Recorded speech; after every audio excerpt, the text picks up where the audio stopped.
गन्या के जल्ला तो हो गया लोग हंसते देखो ढके दे भिखमंगा चलिए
कि इस हाल में मान के दरवाजे पर जाओगे तो कोई नहीं पहचानेगा, लेकिन प्रेम की चंडालनी बहन पहचानने से इनकार कर दिया। इतना ही नहीं, पढ़ने से स्वागत किया गुरुदेव। अपनी मगे चंडाला स्वागत हुआ, लेकिन अभी बहुत अंधेरा है, कहाँ जाओगे? कुछ देर इसके दरवाजे पर आराम करते हैं, फिर पुनः जब सवेरा हो जाएगा तो इनके दरबार से चले जाएंगे नारी।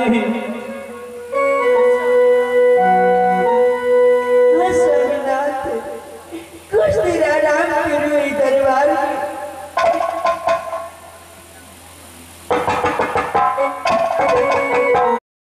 आप वही दोनों के दाही खाए ले, आ कहिए हमरा ये खा दिया, आ दरबार से निकल जाओ। फुटला लोटा ले तो बजा क्या पड़ता है? हाँ फुटला लोटा, अब फुटले फाड़ी जाकर दो भाई। हाँ भाई हम जाए छिए। हाँ ने चल जाओ खा के नहीं तो फिर मारो हमर। ठीक है आ जाओ।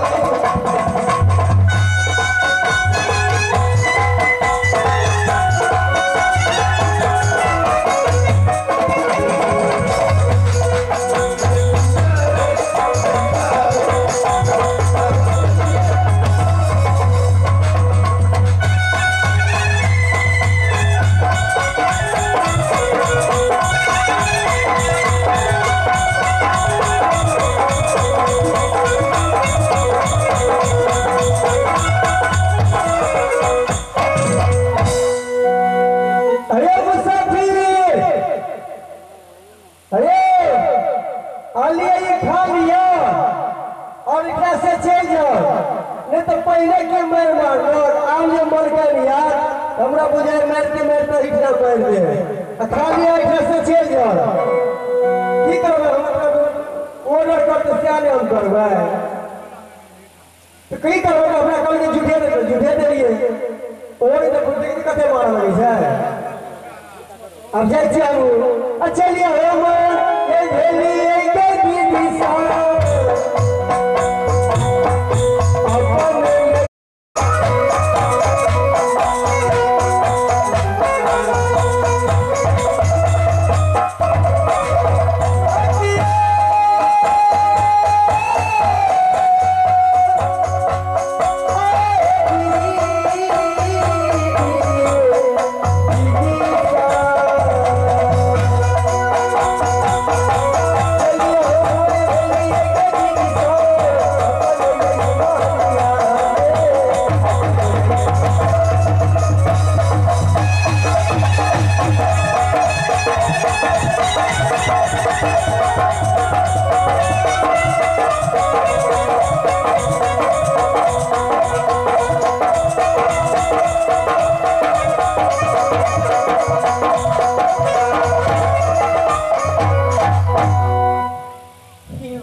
लेकिन तू मुझे जगा दिया।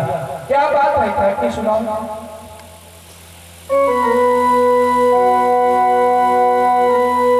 दासी के झूठा भोजन हे नानी तू तो जानता है कि आज तक यह सत्यवादी राजा ने किसी की छुआ हुआ भोजन नहीं किया है, तो यह झूठा भोजन कैसे करेगा। छोड़ लो, यह भोजन में धरती महारानी को सौंप दूंगा। अगर प्राण बचेगा तो जरूरत पड़ने पर यह भोजन मैं फिर से मंगवा लूंगा। हे नारी अब यहाँ से चलो, अब यहाँ नहीं रहना है नारी, कहीं और चलेंगे। स्वामीनाथ जल्दी से चलो ये दरबार से। ठीक है नारी, आज जल्दी से चलिए। सुनली है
दमयंती के विपद में सहारा के लिए हमारे शंभू यादव लंका तोड़ के रहने वाले हैं।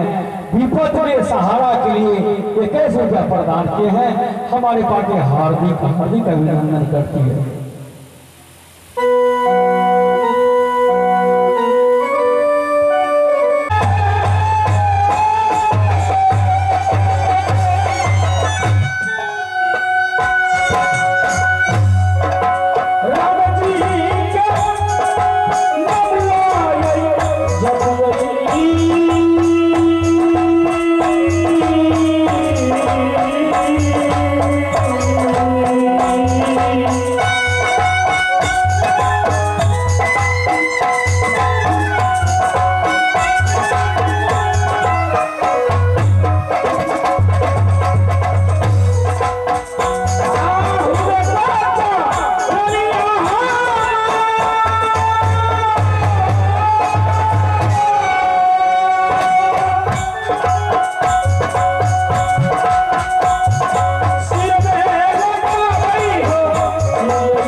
मेरा घर सोनपुर पड़ता है।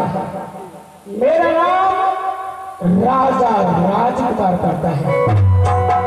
मेरे पास 14 कोष का राज है, 16 पलटन है। जब मैं दरबार में आता हूँ तो किसी का पता नहीं चलता है कहाँ रहता है नहीं रहता है। जब कभी किसी गांव या कहीं से घूम के आता हूँ तो दरबार सुना ही सुना रहता है। खैर मैं आवाज लगाता हूँ और अपने पलटन को बुलाता हूँ, जल्दी से ये जल्दी से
ए मस्त बबुआ, बोलो क्या हाल चाल है मेरे दरबार का? बहुत बढ़िया है महाराज। मेरा अपना एक दोस्त है जो सोनपुर नामक बस्ती में रहता है। जी चाहता है कि एक बार दोस्त से मुलाकात करो, फिर पुनः मुलाकात करके फिर जंगल की ओर चले जाऊंगा। निमित के दरबार गलाओ तो बर्फी से स्वागत केला के फंस के दोस्त के दरबार पर व्याह गति हाथ अपना सबके स्वागत। हे नारी, क्या होगा उसके लिए तुम्हें चिंता करने की जरूरत नहीं है। हेगे भागा के यही लिखाला, भागा क्या लिखाला सारी है।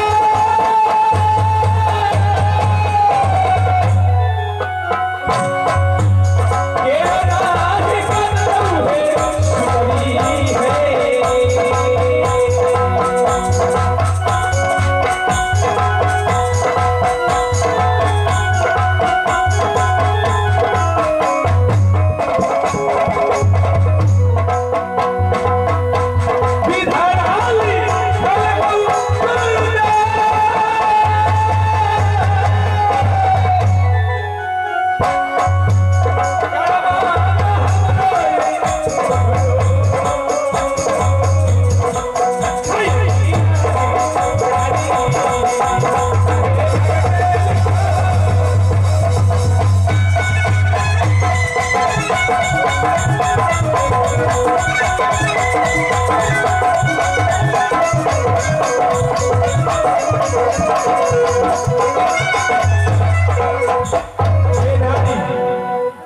जो लिख दिया है विधाता वह हो के रहेगा, उसके लिए तुम्हें चिंता करने की जरूरत नहीं है नारी। चलो, तू कहती हो कि पति बता पति की कहना हर बात मानेंगे, तो मैं जो कहता हूँ वह तुम्हें करना होगा। हे नारी, चलो सोनपुर नगर दोस्त से मुलाकात करेंगे।